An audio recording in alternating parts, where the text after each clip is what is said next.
Hi, it's Therese from Lost in Paper, and I'm back with Gerda Steiner Designs, and I've got a really easy, fun card to make today.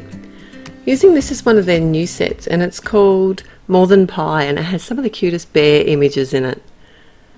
I'm going to be doing some really simple Inktense watercolouring today.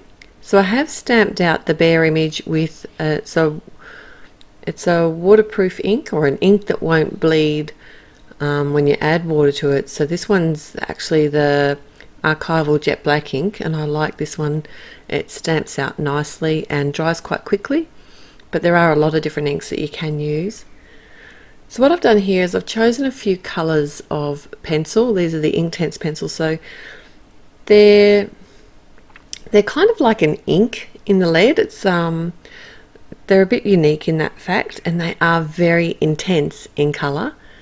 So what I've done here, I am on normal cardstock, so I do not want to add too much water here.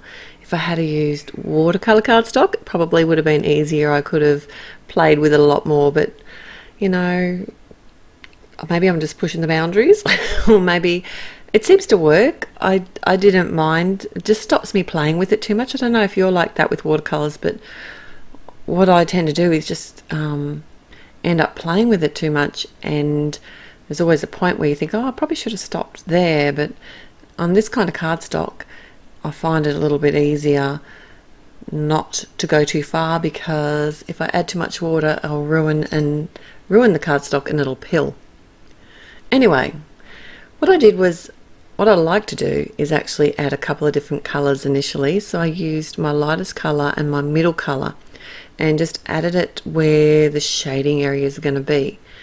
Added a semi-wet brush. So what I do is dip the brush and actually wipe some of the water off onto the paper that's on the side, and then sort of melt out the ink with the wet brush, and it blends beautifully. These pencils are really quite easy to use once you get used to them. The other technique that I use is like a wet brush to the tip of the pencil and pick up the colour that way, and then add that in. So I'm using both the techniques in this card. I am allowing this to dry a little bit in between, because it's not particularly wet, it doesn't take very long, but I have actually added some extra colour, like the middle colour, back on after it had dried. I just felt I'd lost some of the depth with the colour, and then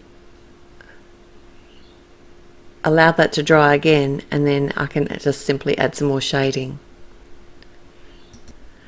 And so while this image dries yet again, I'm going to die cut a heart on the edge of some design paper that I've had for 100 years. I have no idea who made it, but it's a nice thick design paper. It's really beautiful. I was hoarding it, of course, as I do with design paper. And then I just wanted to show you that I did come back in and just add that little bit of extra depth and shading. Now this is an Inktense pencil, but the best thing about these pencils is that once they're dry, the ink sort of sets into the paper. It won't reactivate. So if I wanted to, I could add colour on with, you know, with Copics, or I could add colour on with other pencils. But this time I'm actually coming in with my shading pencil, which is the same darkest colour that I used, and just adding a light layer of shading, but not actually wetting it this time and activating it. Very forgiving, told you. I'm going to hide my little bear's legs. I don't even know why I coloured the whole image. I wasn't really sure what I was doing, I suppose, at the beginning, but I added some adhesive to his legs and adhered him behind my window. And now I've got a piece of red cardstock and just die cutting a second heart so that it's going to sit in behind the first die cut heart. I've added some fun foam and some score tape behind the top panel, and I'm lining these two up so that they're directly on top of each other, and that way you can see through the two hearts. Looking at this now, it probably would have been a real fun idea to die cut that heart through the whole card front. Wouldn't that be a nice idea? Maybe next time. So many cards, so little time. And as usual, I've added a stack of ATG adhesive. This is not going anywhere, this panel. And I popped the panel on the front of a top fold card.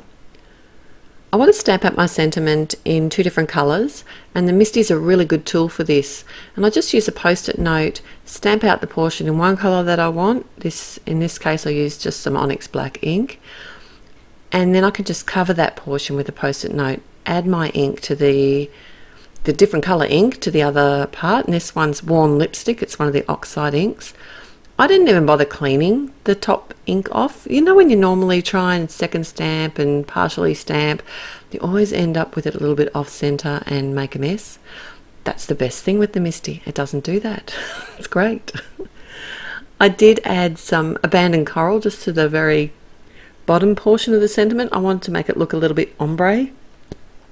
It's not very easy to see, but it is slightly darker, perhaps you could say. I popped my sentiment up on the front of the card and added a heart sprinkle. So that's my finished card for today. I've had heaps of fun. All the products will be listed below. Head to Gerda Steiner Designs if you're not watching this video from there, and say good day. Till next time, happy paper crafting. Bye.